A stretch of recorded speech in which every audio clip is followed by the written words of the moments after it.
everyone. Please welcome the man, the myth, the legend, NFL star, freaking Buckeye legend and national champion, Tim Anderson. Tim, how you doing, my man? Do we really want to start out the show with lies? Is that really the best idea? NFL star, legend, myth? I mean, I think. Basically, you were a star. I think Basically, you sell it's a little yourself misleading. too short. You sell yourself too short. You were really good in the I NFL. probably do. Hey, I go back because Tim. If I was really good, I'd have played more than 4 years. And the fact that you made it there, I mean, anybody that makes it to the NFL, I don't care if you play 1 year, you play 2 plays, the fact that you get to compete against the greatest, and the best of the best, man. I mean, you're one of the few that can say that. I mean, there's not many people that can say that, man. And you hung around for a few years and played at a high level, man. So, I mean, give yourself a pat on the back. It was awesome. I got to play against some legends of the game, Tom Brady, Peyton Manning, Brett Favre. I mean, playing against those guys was kind of surreal when you kind of watch them growing up and through college and all that kind of stuff. So it was pretty cool. What's cool is I actually followed Tim's career when he was in high school because I think we grew up about 30 minutes away from each other, and Tim's school was a smaller school, but they always had a powerhouse team. I mean, there was a few of you that made it, that went to D1 schools, and you were the one that went, to the biggest one of them all. But you guys had a good run there at Clyde.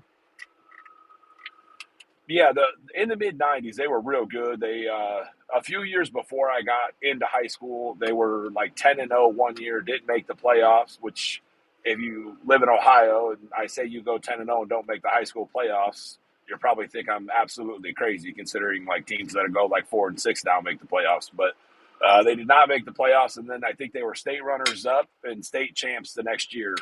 But unfortunately, all that was before I got to high school.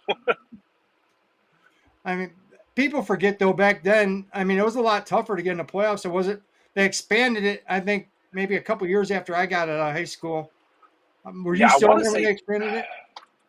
Yeah, I want to say it was like maybe only 2 or 4 teams got in. Like the playoffs were much smaller, and now it's, I want to say like 16 or something. It's kind of crazy from each region. I mean. Yeah. Yep. Yeah. Yeah, it's changed quite a bit in Ohio how they do that now. Now, Tim, last time we got to talk to you, it was on the Buckeye Boys, and it was you and Donnie came on, you and Donnie Nicky, and you guys got to tell us what it was like, before the national championship. When you look back at how this year's team did, we didn't really get a chance to talk to you after they won it. What was it like watching their playoff run? It was impressive. I mean, it really was. The way that they essentially dominated every game in the playoffs for the most part. I know a couple of the games were close, but especially the way they kind of played there towards the end of the regular season and the way they came through the playoffs, Tennessee and, Oregon. It was really, really impressive. Just they put the whole thing together: special teams, offense, defense. That team really came together after that Michigan game. And you never want to lose a game, obviously, especially to your rivals. But for those old folks out there, to quote a great movie, sometimes when you win, you really lose, and sometimes when you lose, you really win. Props to anybody that knows what movie that came from. And but I think that loss really, really helped that team come together. And without that loss, I kind of wonder if they would have played like that in the playoffs, and would they have made that run over that stretch if they would have beat Michigan the way they were expected to and kind of blown them out. So it was impressive the way they bounced back, the way they played, knocking those teams off and getting all the way and winning it all. It was impressive. Now, there's one thing I wanted to ask you about, because you guys went through this because you won your national championship as a junior. You guys weren't favored to win it, at the beginning of the year.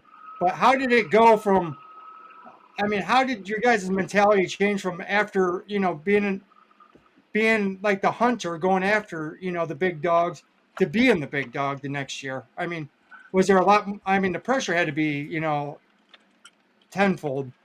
It was. It was kind of nice being the underdog the entire year because we were never.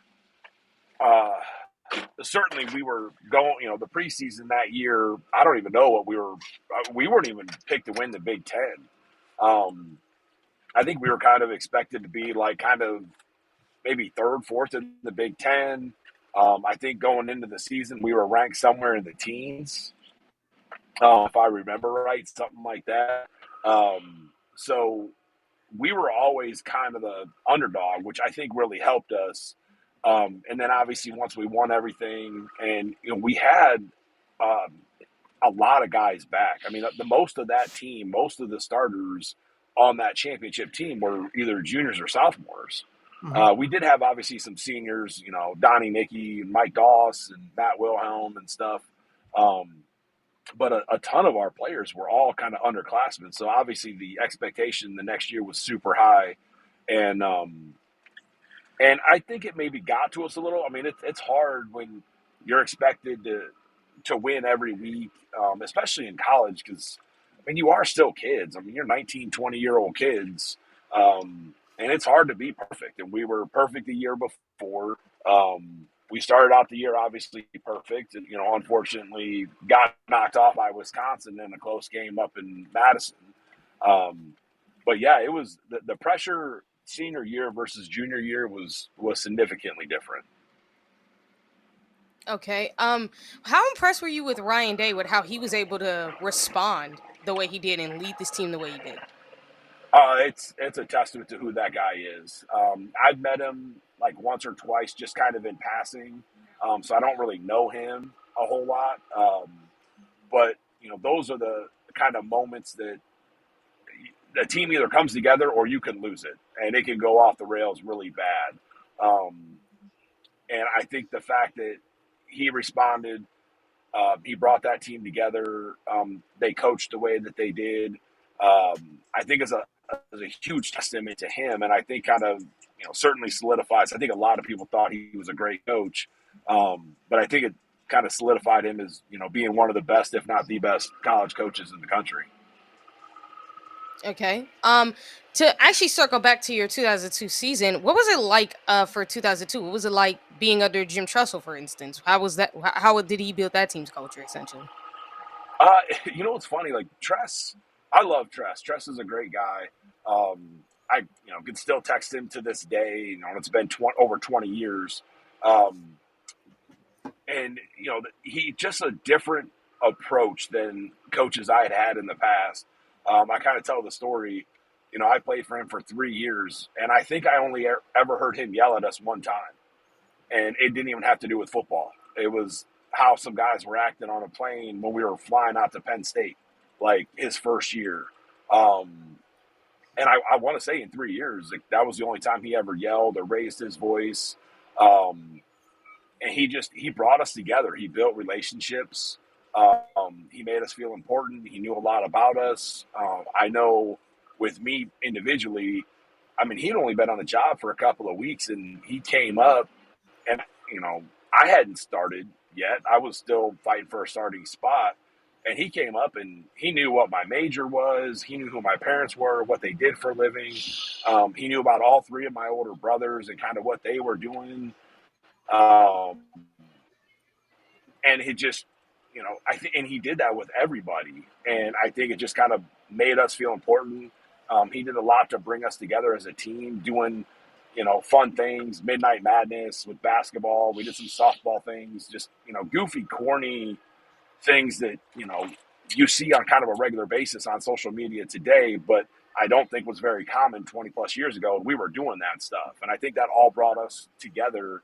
Um, so when we were out there, none of us were superstars on the field individually. We weren't. I mean, we weren't loaded with first rounders. Certainly, like Miami, obviously, but we were a group that were very tight knit. we loved each other, we played for each other, we respected each other, and that all started with him. And he kind of built that culture, that relationship, and it was huge. And that's, I think, what kind of helped us in those tight moments, in those tight games when sometimes teams buckle. For us, it wasn't a big deal. We just kept playing the next play.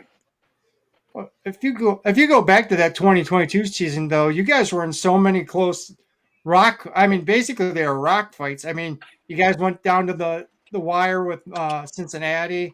I mean, let's not forget Purdue was another one. I mean, you guys had faced so much adversity. I mean, since you guys were such a close knit group, I think that's probably what helped you guys get through all that. Wouldn't you say? Oh, 100%. And it prepared us. I mean, you talk about the championship game. We went to overtime in that game, and for us, like, that wasn't a big deal. Like, having a close game. I mean, I don't. I would have to go back and look at the scores from that year, um, as far as all the games. But I feel like most of our games, or at least I would say over half of them, were relatively close games. Um, Illinois was an overtime game that year, and Mhm. they, had kind of a rough record. The close games you mentioned. So when we got into that championship game and we got to overtime, I honestly don't think any of us were like, yeah, whatever. It's just another game for us. Um, and obviously Miami hadn't really dealt with that because they pretty much blew everybody out of the water all year. And I think that was a huge advantage for us in that moment throughout that year. Do you think that maybe created some doubt in their mind? They're like, hey, these guys aren't going away. They won't quit. They keep coming after us. Everybody else that year, I mean, they just smoked everybody. Uh, I mean, you guys just would not die. I mean, yeah, basically, I honestly, go ahead. yeah, I tell the story. I think they knew from the get go of that game that it was going to be a dogfight. I tell people their first offensive snap, it was a pass play. We didn't get the sack, um, but we did knock Dorsey on the ground, and he rarely got touched that year. Very few sacks, very few hits, but at the end of the play, the thing was all four of us were there. All four D linemen were literally right there. We had all got to the backfield, and we were all within a yard or two of Dorsey. And I remember turning around to go back to the line of scrimmage, and I just saw the way all those dudes were like kind of looking at each other. And it was in my head, and obviously pumped me up, but in my head, I saw these guys looking at each other with these kind of wide eyed looks like, oh shit, these guys can play. Like, these guys are pretty good. And I think they knew at that point, like, this wasn't going to be like their other games. Like, this was going to be a dogfight for 60 minutes.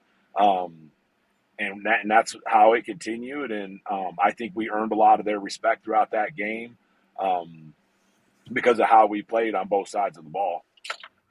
I mean, because if you look back then, the Big Ten's reputation was always being big and slow, and I think they took for granted that. I mean, you guys had a lot of good athletic linebackers, and in secondary, I mean, you guys had a lot of good athletes on that team.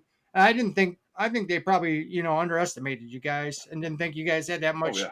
team speed. Yeah, and in fact, oddly enough, I just saw a clip. I don't know what the podcast was. A couple of Miami guys, and their center from that year, his name was Brent Romberg. He was on as the guest for that show, and he was talking about that game, um, and he said going in that they were overconfident, they weren't as prepared as we were, and all these things, and it showed. Like, we were ready, we had a game plan. We believed that we could win, and I do think there was some arrogance on their part because of their past. Completely dominated the year before, and I mean, there are still people saying that 0-1 Miami team, and I would probably agree with them, is probably the best team that's ever been put together in the college game. Um, that team was ridiculous. The talent on that team. Um, all their games that year. So I think they became kind of overconfident. A lot of people didn't think we should be in that game, even though we were undefeated. A lot of the experts and ESPN people and stuff were, it's going to be over by halftime. It's going to be a blowout, and I think they kind of bought into all that hype. And obviously, we showed up to play, and I don't think they were ready for it. Okay, what was Kirk Krenzel like as the quarterback of the team? What was his leadership like? How'd you guys feel about him? We loved him. He was cool, collective. He was smart. I think he'd be the first one to tell you he wasn't a crazy skilled or talented guy. Certainly, like a lot of the quarterbacks we've had in recent history.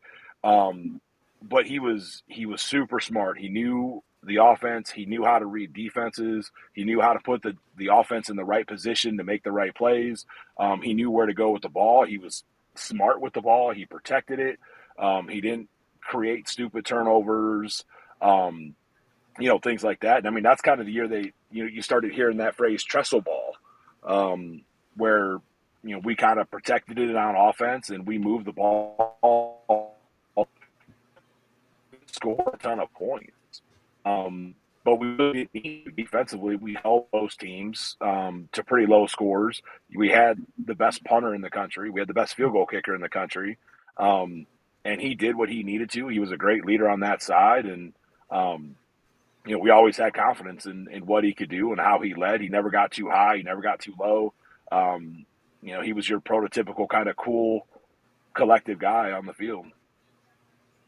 That's great. What was the '03 season like? Like, could you explain what happened there? Um, I, I think that the roles were switched. We kind of went from the ones being kind of, as Shaun said earlier, we kind of went from being the hunted team to being the hunters. And I think we kind of got maybe a little complacent at times, looking at records and, this team should be a win, et cetera. We certainly worked hard. Don't get me wrong. It wasn't like we didn't plan or have good game plans. Um, but, when you are at that level and when you're that team, you're going to get everybody's best shot. Like you're their bowl game, you're their national championship game. So you're having to deal with that constant fight week in and week out. You don't really get a week off.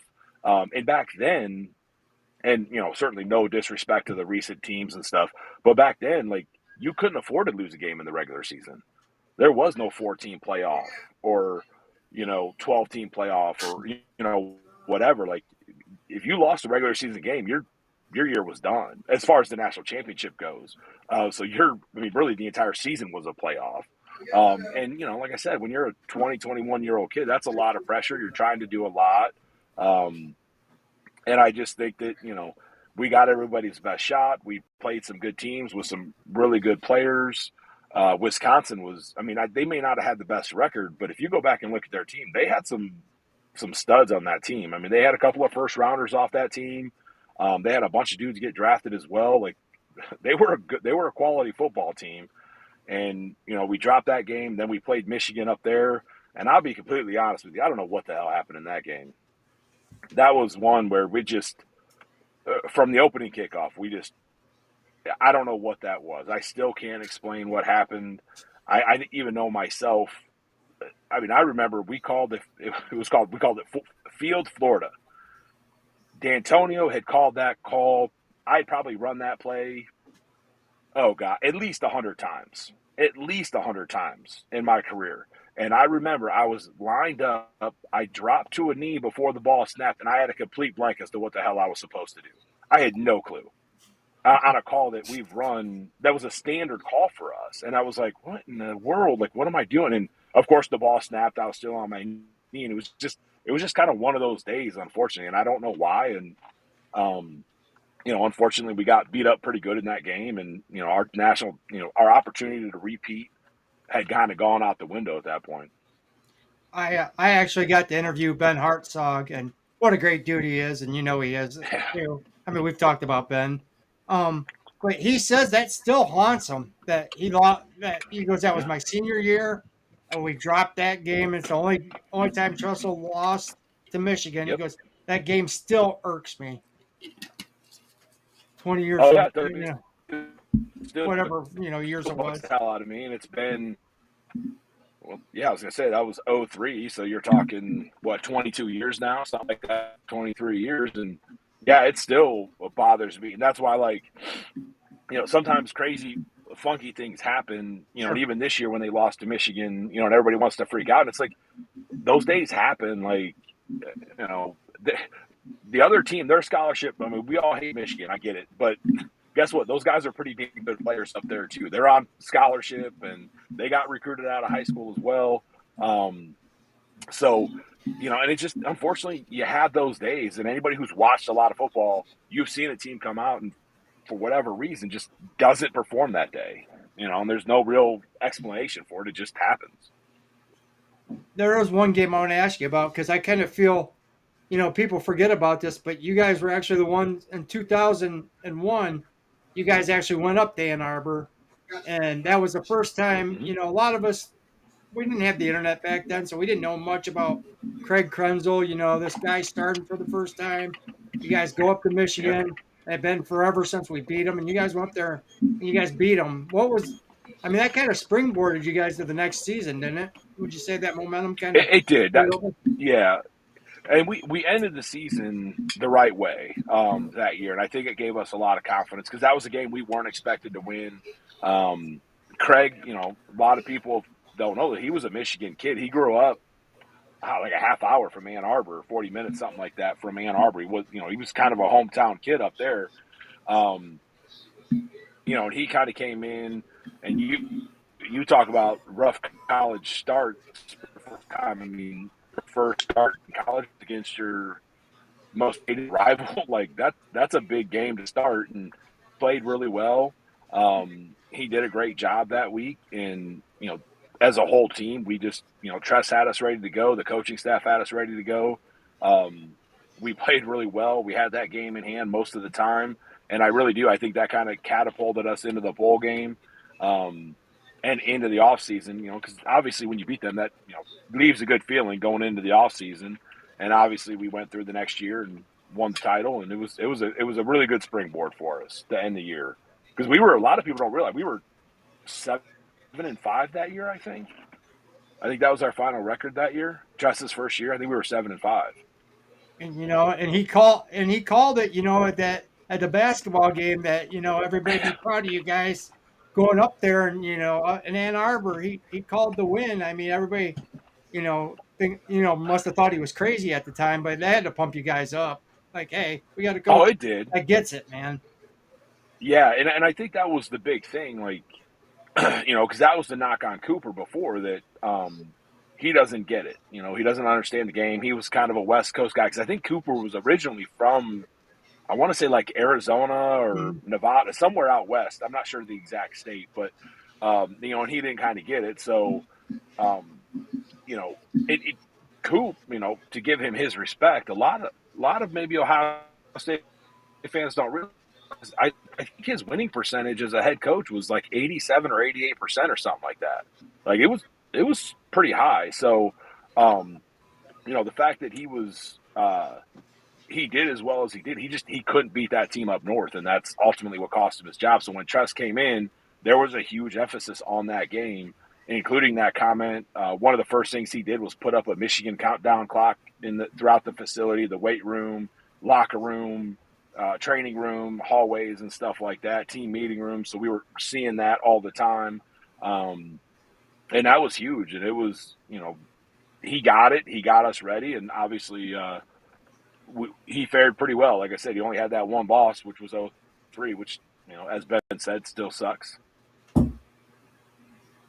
Yeah. Okay. Well, when that actually happened, do you guys actually like have locker room meetings, like talking about what happened, how it happened, how you can get better from those experiences, those bad experiences you guys had in some of those bad games?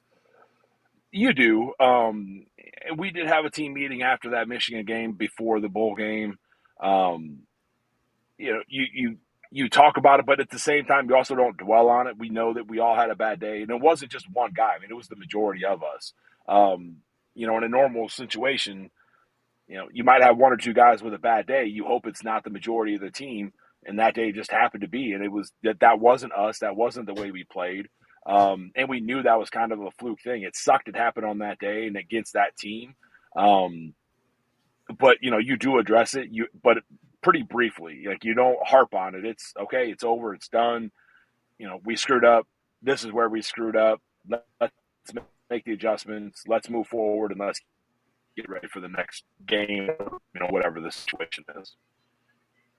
Okay, the reason I ask that is because it goes back to that meeting between the Buckeyes after the game, because this would be the fourth time they done lost. Mhm. And the way they talked about the locker room meeting, the way they showed, like, really explained how deep it went, talking about it, even holding not only each other accountable, but even holding Ryan Day and the coach accountable. And I've went on record saying this might have been the best thing that happened to help propel this program Mhm. to where it went to the national title game. Is that how you would feel? And not only that, but would you feel like if Oh this yeah, team goes on a run, do you feel like that was the turning point that helped this program get to another level?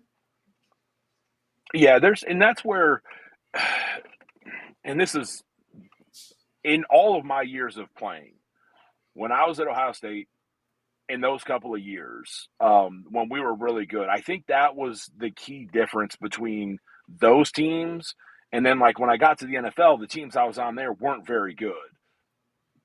The thing about Ohio State, and this is what I like about their meeting, um, is I could, in a constructive way, get into somebody's face on that team and essentially call them out that they're not doing what they need to. Somebody can get into my face and say the same thing, like, "Hey, you're dropping the ball. Like, this isn't you. This isn't how you play," and you don't take it as a negative. You respect them because they're calling you out, and you perform as a result of it. Versus teams that don't have great leadership, that if you do that, all of a sudden you start having fights. You start having fights in the locker room between the guys. You have guys bad mouthing the coaches, all of those types of things. And I think that, because all these teams are super talented, they all have skills across the board. I think the key difference in, teams that are the exceptional teams versus everybody else is that leadership quality. Can I get into your face, tell you you didn't do a good job because you didn't prepare or whatever the case was, without you taking it personally or realizing it? And I know that, like, I tell people, in practice, me and Alex Stepanovich, he was our center that year or those couple of years. If he wasn't practicing good when we were going live or whatever, I was in his face. I mean, I was all over him. And we never fought. We never got into each other's faces in a negative way. It was always like, I'm not being negative. I'm holding you accountable. You're better than this. I'm holding you accountable. Like, this isn't acceptable. And vice versa. And he would do it to me as well. And as a team, we were able to do that. And I think that this year's team was able to do that. They were able to find that spot. I'm not attacking you because of how you played. I expect more out of you. You've shown you can do more. The expectation is there. Get it done. Like, know your role and do your part. And when you have teams that can do that in a constructive way, I think that's what kind of makes certain teams excel over others. And I think that they came, and I agree with you. I think that meeting, I obviously wasn't there, but I can imagine team meetings I have had personally, what was said. And there was some brutal honesty in that room. I guarantee it. Guys were getting called out. But again, people were doing it because the expectation. I know you're better than this. I know you can do more than this. Then let's do it. What can I do? I would tell Alex, what can I do to help you be better for Saturday? What does their nose tackle do? What is he good at? That's what I want to do to you all week long, so that you're prepared. Like, those types of things. Um, and I agree. I think that meeting, those guys came together. They made a decision that day that they were going to hold each other accountable. The expectation was they were going to win and they were going to play together. And obviously, they came out against Tennessee and lit it up. I mean, it was, you know, impressive. And then they went out to Oregon and, I mean, absolutely lit them up. I mean, that was crazy how they jumped up on those guys so quick. Um, and I think it just steamrolled from there. Now, one question I always wondered this, and it's been a bunch of Buckeye fans have always wanted to, you don't have to answer this if you don't want to, Tim. I don't mean to put you on the spot, but do you think in Oh, no, no. 03, if you had Clarette, do you think that makes a big difference? You think you guys actually repeat if Clarette comes back that year? To be honest, no, I don't. I don't think that having him there would have caused us to repeat, to be honest. And I say that because, we kind of dropped the ball defensively Okay. against Wisconsin and Michigan. Um, and I don't know how much the running game would have helped us in those situations, to be completely honest. Could it? Very possible. I don't know. I just, you know, defensively, we had Wisconsin beat. We had them, I think it was, if I remember right, it was like 4th and 1, and we gave up a touchdown. And it was like a 40, 50-yard touchdown to Lee Evans. Mm, He beat Chris Gamble, one of the best corners in the country. yeah. Um, Maurice Clarett playing for us doesn't help that situation. Sure. We're out there, we're the defense. We got to make that stop, and we didn't get that done. Um, so from that perspective, no, I don't think that it would have made a huge difference. To be honest with you, I don't think we would have necessarily repeated because of it. Okay. I just always wondered that. I mean, that's just something, me and my friends have always talked about. And we've always, it's just one of those what ifs. So that's an interesting take, and that's awesome that you bring that up about your defense. That the defense dropped the ball, it wasn't the offense. I mean, that's awesome take. Oh yeah, and it was and I've had people ask me that question before, um, and I've kind of said the same thing. Don't get me wrong, which scenarios and maybe a hair bit different, very possible, um, but so much so that all of a sudden we win those games. That's a lot. That I don't know. I don't know if that would have happened like that. To be honest.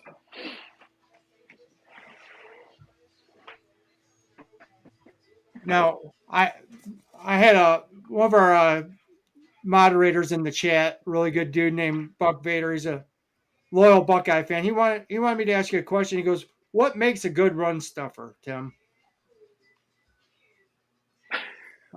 Uh, Honestly, it's being strong, um, and just taking on blocks. And I where my ability was, when I would get double teamed, I wouldn't get moved off the ball. I mean, I could take on two offensive linemen and not really give any ground. Um, and when you do that, and obviously I had some great linebackers behind me. When those linebackers commit, those offensive linemen are in a tough spot. They either got to stay on me or come off on them. If they come off on them, then I got to make the play. So I think it's honestly probably mostly mentality, toughness, grit. I was a freakishly strong individual back in the day, and I've lost a little bit now that I'm old. But I mean, I was benching 500-600 pounds. I mean, I was squatting 700-800 pounds. I mean, it was a lot, and I was a very strong. And I spent a lot of time in the weight room because I knew that was my role and that was my job. I wasn't a flashy player. I never had great stats. I wasn't a sack guy or anything like that. My job was to eat up offensive linemen in the middle, let Matt Wilhelm and AJ Hawk run wild and do their thing. And the fact that of my 3 years starting, I had two first team All Americans behind me. I feel like I did my job pretty well. That's, I mean, that's what it takes is unselfish tackles that like you said, keep the linebackers clean so they can scrape and make the play. Man, that's awesome. Yeah, yeah, but honestly, I would say it's probably more. Probably the biggest thing was it's neck up stuff, the mental, the head stuff. Did you have a wrestling background? Did I you wrestle did. in high school? I did wrestle in high school, and then and I think that helped a lot. I think it helped with my leverage, my Mhm. footwork, my hands, staying low, taking on those blocks, things of that nature. I think it's a huge um, advantage if for high school kids that especially if you're not doing anything in the wintertime, join the wrestling team. Even if you don't wrestle varsity or whatever, you're going to burn a ton of calories. You're going to get rid of a lot of fat. You're going to work on your foot speed and hips and leverage. You're going to do a lot of things that you're never going to be able to mimic in a weight room in the off season. And oddly enough, I ended up coaching wrestling where I work. I've been coaching wrestling 14 years now, something like that. 13 Nice. years, I think, something like that. Okay, I would ask, given the fact that you talked about how from when you guys won the national title in 2002 and you kind of let it carry over into your in 2003, what would be your advice for this team coming into 2025 as far as how to defend themselves going now that they're going from being the hunters to the hunted? You prepare, mentally prepare, make yourselves ready to go. Don't assume you can beat anybody. You got to go at it with the same mentality that you did in the playoffs. That you got to tell yourselves that nobody expects you to win. And honestly, I don't know where they'll be. I don't pay attention to the way too early rankings and all that stuff. That I'm sure that stuff's already been put out and all that kind of stuff. But obviously, they lost a lot of key players. You're going to have a new quarterback. You're going to have several new offensive linemen. You're going to have some new defensive linemen. So they're going to have a lot of new starters in the lineup coming up, and so you just got to go into it with the same mentality that you had. Don't listen to the outside world. Hold each other accountable. Do that stuff from the get-go. There's an expectation when you put on that gray helmet down there, and you just got to hold each other accountable and have great leadership. And if that continues, if Jack Sawyer and Will Howard and all those guys establish that leadership this year, those guys that are coming back have to continue that moving forward. Okay, you talked about how you had a wrestling background. I've actually always wondered this. What got you into sports, and more particularly, what got you into football? Well, I was the youngest of four boys. All my older brothers played football, and to be honest with you, I spent most of my childhood getting the living shit kicked out of me by three older brothers. And they all played, so I kind of just grew up with the expectation that that's what I should do. And I, worked really hard at it and, sports in general. And because of that work ethic, I found some success early on. And, certainly in high school, obviously I had dreams of playing in the NFL, but, coming from I love my hometown, don't get me wrong. But you don't have star athletes coming out of Clyde, Ohio. It's a small town. You got a handful of lights in that town. So my thought was if it could just get me to college, like that would be huge. So it just I grew up with the expectation. My oldest brother is 10 years older than me. He graduated high school in 1988. And so, literally from the time I was 4 or 5 years old, I was going to high school football games, watching him. And he went to Baldwin Wallace, and he was two-time All-American there. So from the time I was 8 to 11 or 12, I was watching him in college completely dominate, and it just kind of filtered down to me. And when I figured out I was, pretty decent at it, I just kind of kept that drive going. Now, I got a question for you. That's interesting that your brother went to Baldwin and Wallace. Did he know Tressel's dad? Did he play for Dick Tressel, or was Tressel's dad already gone by then? No, I don't think Tressel's dad was there yet. Okay. He played for, I can't remember the guy's name. He was a legendary coach there, and he'd coached there for a long time. That's why I want to say Tressel's dad was the next coach after the guy that was there when my brother played. And that would have been, oh gosh, you know what? I don't know. That's a good question. I don't think my brother played for Tressel. For Tressel's dad, though. I don't remember any connection like that. I know that Tressel knew who my brother was because obviously of the ties he had to Baldwin Wallace. Sure. And like I said, my brother was, he was a 2 or 3 time All-American there. So, he was a pretty big name on that campus. But I don't remember ever having any conversations that my brother played for his father. Okay. I'd have to look up when coaches were there though. And don't forget, I was like 9 or 10. So Yeah, I just thought that's an interesting fact. yeah, I didn't know your brother played there, so I just thought that was pretty yeah, pretty cool. yeah. Okay. The other question I would have for you is actually based off like today's college football, because I know back in the day, a lot of the stuff that players can now do was illegal back then. How would you advise players to handle NIL and the transfer portal, and what are your thoughts on that and how it's changed college football? I honestly don't like it. I'm going to be honest. I'm all Mm. for the NIL. I agree that players should get paid their worth. Back before NIL, I didn't like the fact that you could go down to Columbus and you would see people wearing jerseys with certain numbers, and you knew whose numbers they were, but you didn't have a nameplate on the back because the player couldn't get played or paid for it. So I'm okay with guys making money. I don't, but I think where they screwed up was they didn't phrase things the proper way. I guess I'll say it that way. Um, the fact that you're essentially offering these guys this money out of high school. It's not you're getting paid because they're selling your jersey or whatever. It's almost like it's become free agency every year in college football.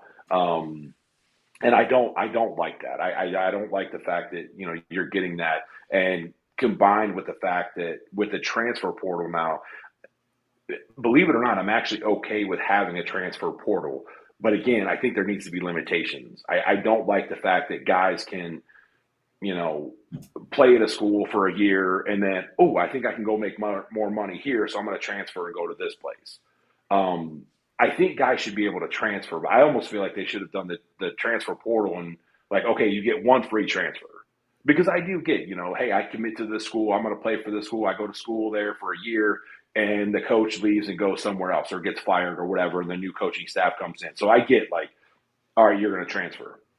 Kids that, might go to a school that's pretty far away from home. Like, we had guys on our team from like Florida, California. Yeah, it's glitz and glamour when you're in high school getting recruited. So I get like you go there and it's like all of a sudden you don't ever see your family. You don't ever see your friends. Like, and it's tough. You got to have that, I guess, homesickness aspect. So like you want to transfer to a school that's closer to home.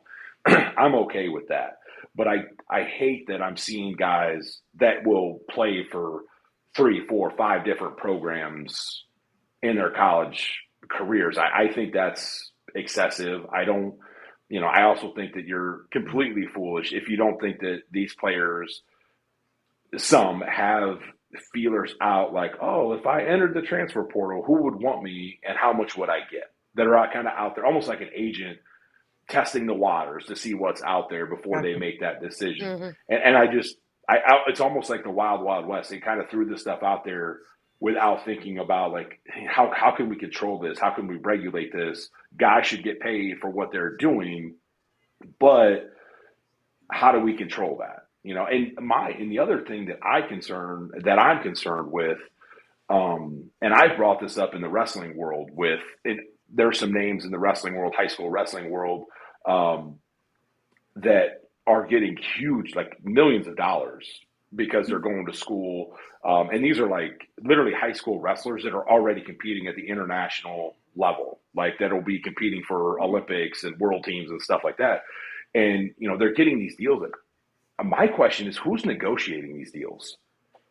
Like, when I was in college, like they put us through, when you were getting near that point where you could get drafted, they basically took you aside and said, okay, we're going to give you some financial education here. We're going to teach you how to, questions to ask agents, background checks, doing all of these things to make sure that they're kind of setting you up to have success in that area. Who's doing it for these guys? Like if they're coming in as freshmen and they're already in this situation, like who's helping these guys in high school? To make sure that they don't get steered by the wrong person, or steered into a bad NIL deal where somebody's getting paid way more than they should and the player's not getting as much. And, from that aspect of it. And I've asked around like how this stuff works, and I've never really gotten a clear answer on it. So that part kind of scares me a little bit too, that, these guys don't really know what they're kind of getting into. They're being told what they want to hear, Mm-hmm. but sometimes you need to have someone that's going to be blatant and honest with you about what you're getting, what your value is, getting you good deals, not necessarily the most money, but quality deals, and kind of helping people through that process. Because, like I said, some of these high school kids, who do you turn to for that? You don't know agents. These people are tracking you down through social media and stuff. You don't know them. I mean, do you have the money? Are you going to somebody to run background checks on these people to see, do they have, shady past where they, had financial difficulties or been accused of financial fraud and, these types of things. So that part kind of does actually kind of worry me with the whole NIL aspect of it as well. Well, if you look, some of these kids, it's almost like their parents are auctioning them off like a piece of cat, like cattle. I mean, some of these parents are like, "Hey, we're keeping the deadline at 12 midnight tonight, and whoever has the best deal for us, that's where we're going." I mean, highest bidder wins. It's just like some of these kids, I think, are being used by their parents. I mean, that's got to be tough for a 17-year-old kid to be the breadwinner of the family. He can Yeah. help his family get out, and it's like they're almost being used. It's just not a good Yeah. look for And them. even if they do have, good parents but again, if, putting myself in this situation, my parents were great. My dad was a paramedic and my mom was a nurse. They don't know anything about this kind of stuff. So if these people would have been coming to me when I was in high school, my dad would have had no clue Gotcha. on any of this stuff. Neither would my mom. So, what are they being told? Mm-hmm. And I remember going through the agent process and meeting guys and agents and possible people to represent me. And it was kind of like, and by then, because I had gone through these trainings, I knew what kind of questions to ask. And then based on their answers, kind of made decisions.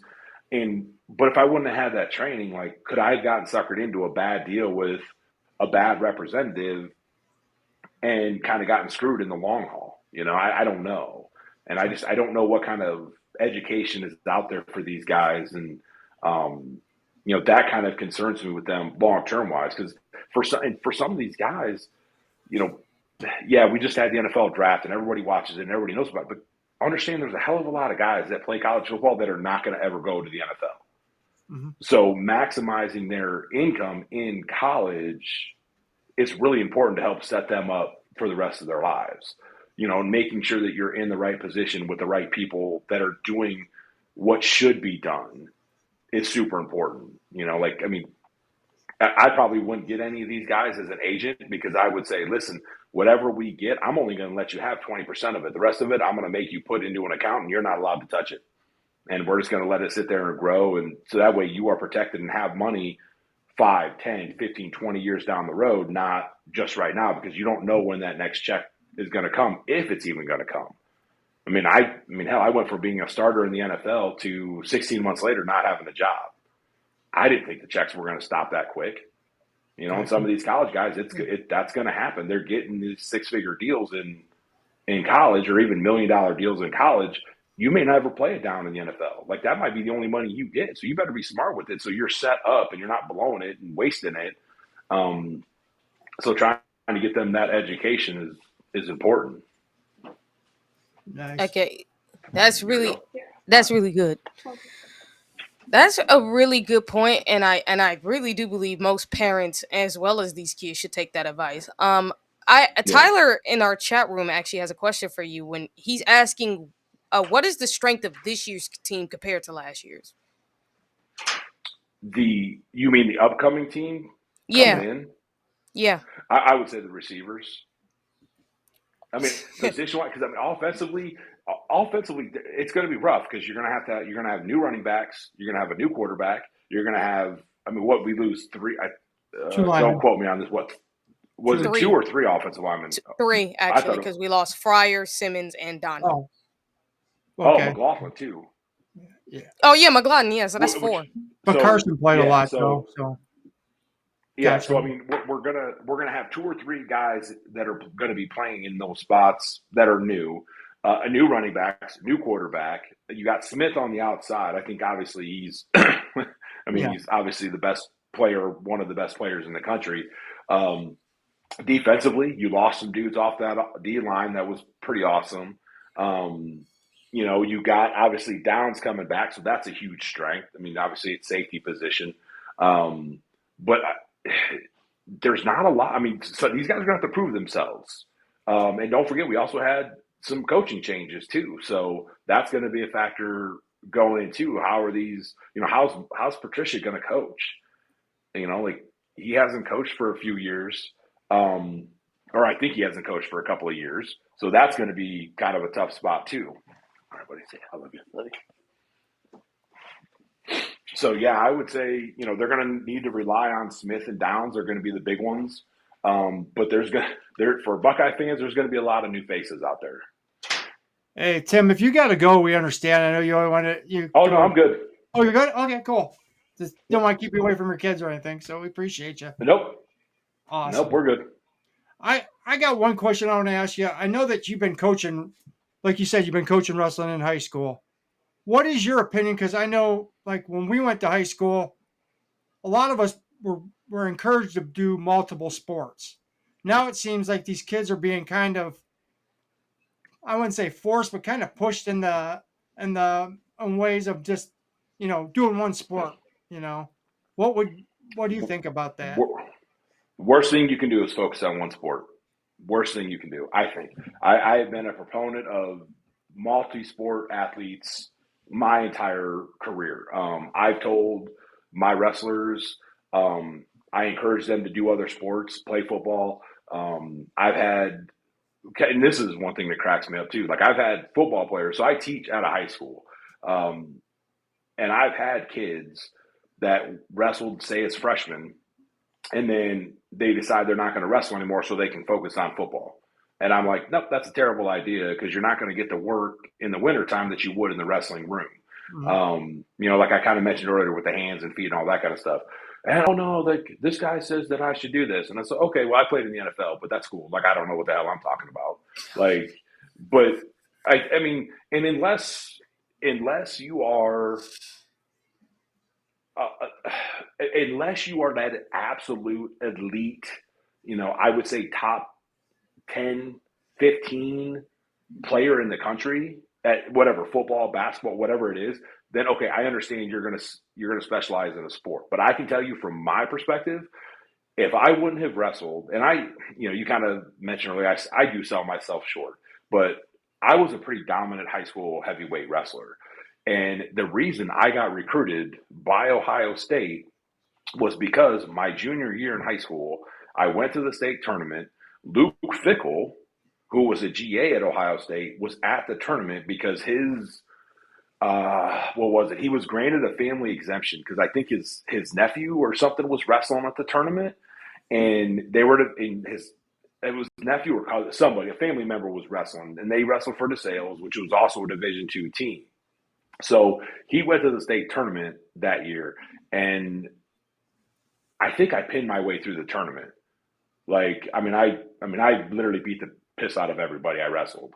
And I literally went from that to, at that point, I was getting recruited by like the smaller tiered Big Ten schools, Purdue, Indiana, Illinois, those types of schools.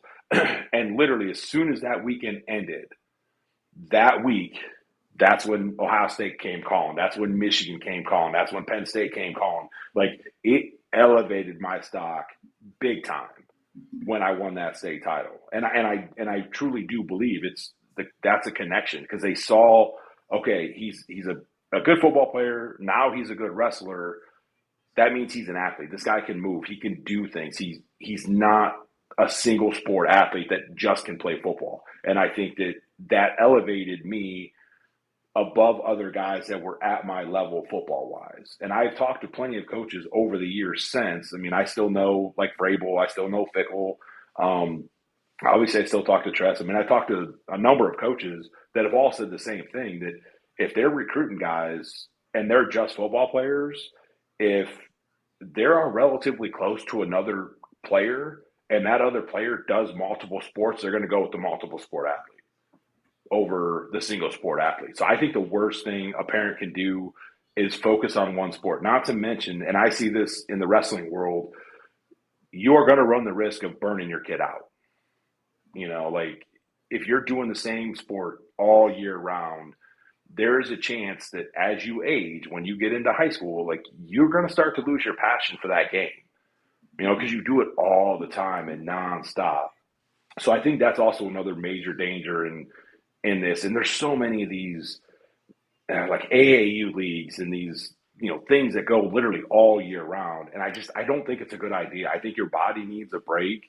I think you need to change up your training. It's no different if you went to a strength coach and said, "Oh, I'm going to do the same lift every week for the next 52 weeks." They would tell you you're stupid because you got to change things up. You got to switch your body up. That's what being a multiple sport athlete does. I think it's a terrible idea to focus on one sport. Hey, we have a Yes, super super chat. chat right here. Tim, thank you. I mean, not Tim. Bobby Mack, thank you for the 2. He says, Tim, who is the best person you wrestled?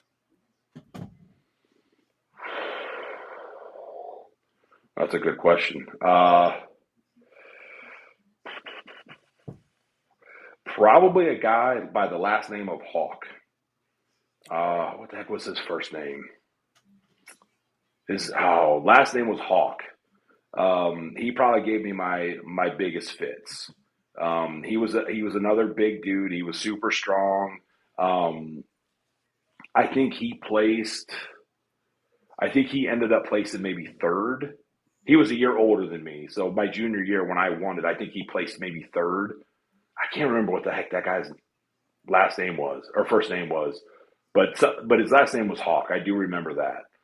And I don't remember what school he went to, but I would probably say but I do remember my match with him. There were some other guys that I had tough matches with. Sean, like Oak Harbor. There was a guy up there, a guy named Miles Fabian, who I wrestled multiple years in our conference we wrestled, gosh, I want to say I wrestled that guy like 8 or 10 times or something like that.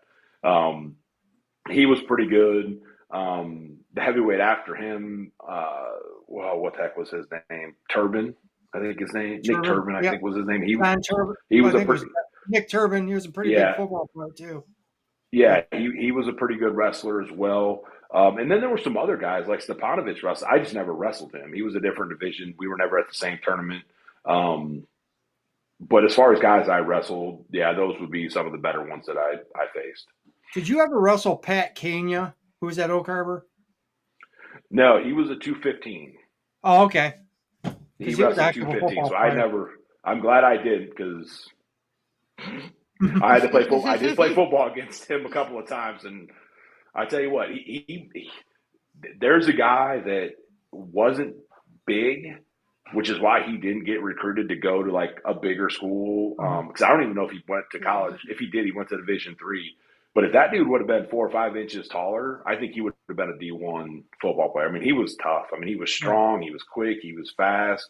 He was probably high school wise. He was probably one of the best, if not the best, high school football player I played against or had to deal with.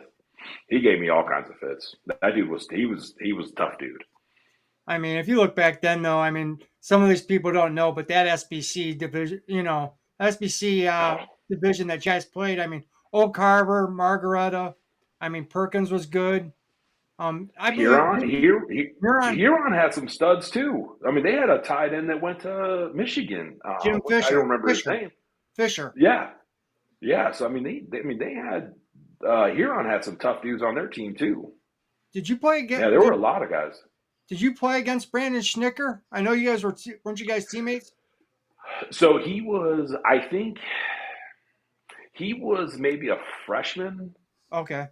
Or sophomore when I was a senior in high school. So I don't think he actually really played.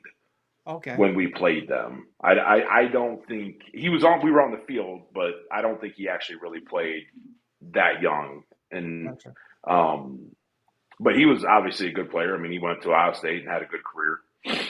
But there was the SBC. They put out some players, man.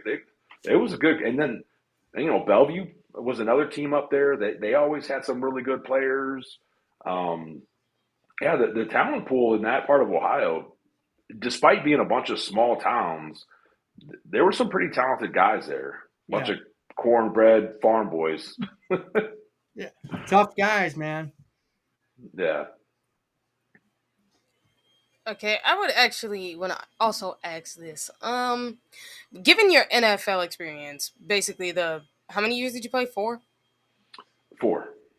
Okay, given your experience, what would be your advice to the current, like not only just the current players, but also the current Buckeyes? Like, what would you advise them to do in the NFL? Um, I think keep your work ethic. I think I hit kind of a low point, to be completely honest. So I went to the NFL, got drafted by Buffalo. Um, I learned a lot my rookie year. I didn't play a ton. The two starters they had, one was Sam Adams and the other was Pat Williams. A lot of people aren't going to know those names, but those dudes were studs. I mean, they were going to the Pro Bowl.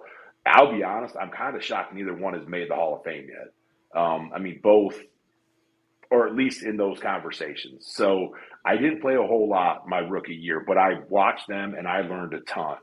Um, Started my second year, had a pretty good year, and then unfortunately kind of got away from uh, the basic fundamental things that made me successful. My film watching, my weight room stuff. I still worked hard, but I wasn't putting in the effort that I had been that got me to that position. Part of that was the way you practiced in the league. It was kind of more walkthrough type things where I was better because I practiced. Like, I mean, when I was in college, I mean, we'd go. Trust would have us going ones on ones like during the week. So, um, I would say keep that. Remember what got you where you are and continue that regardless of what's happening around you. Keep that work ethic, keep that focus, keep that attitude. Don't let outside voices into your head. You got to where you're at, whether it's in the NFL or starter in college or whatever. You got to that point doing the things you've done. Don't change those things. Keep doing those things, regardless of what happens around you. Nice. Well, I want to ask Excellent. you one more. I'll go give you one more question and have TG give you one more question since we've been over this for a little bit over an hour. So, um, who's the best player you ever played with, and who's the best player you ever played against? I would say the best player I ever played against was a guy named Nick Hardwick. He Okay. was a guy that not a lot of people are going to know who he was. He was a center for Purdue. And I don't remember where he got drafted. I want to say he was kind of a mid round, maybe second, third, fourth round, late second round, third round pick for the Chargers. And he went to the Pro Bowl a number of times. Um, and as far as college guys go, he was probably the best one I played against in college. Probably the best player I played with, and I say this because of their all around who they were, their work ethic, the type of person they were, how they carried themselves, and all of that. Is a guy named Kyle Williams, and it's odd that I say that because he was the one that took my job in Buffalo. um, he was an LSU guy. He was a fifth round draft pick, but the dude was a stud. I think he played. Oh gosh, he probably ended up playing like 12 years, all of them up in Buffalo. Went to a number of Pro Bowls. I think he went to maybe half a dozen Pro Bowls, something like that, 5, 6, something like that. Um, but he was a phenomenal individual. In the couple of years I was around him, like he got a big contract because he was really good, and he was one of these guys that was making millions of dollars, and you wouldn't have known it. I mean, he wore jeans and a t-shirt. He didn't buy a new car. Like he was just and he was just so talented. He was always so humble, just a quality all around individual and a hell of a football player. Um, so I would probably say he was probably the best player I ever played with overall. Obviously, there were a lot. I mean, AJ, I would put him, AJ Hawk in that category as well. Um, so there were tons of dudes. Chris Gamble, Michael Jenkins from college. There were a lot of dudes. Oh gosh, Shaquille Spikes in Buffalo was a great player. I mean, there was London Fletcher was another one. So there were a lot of good players. But yeah, I would probably say Kyle would take it as somebody I played with.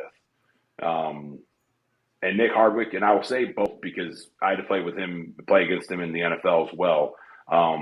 But Jeff Saturday was a son of a bitch to have to play against. I didn't like playing against him. Matt Light was another offensive lineman for New England that was really, really good. Kevin Muai, who is a Hall of Famer, he was a phenomenal player.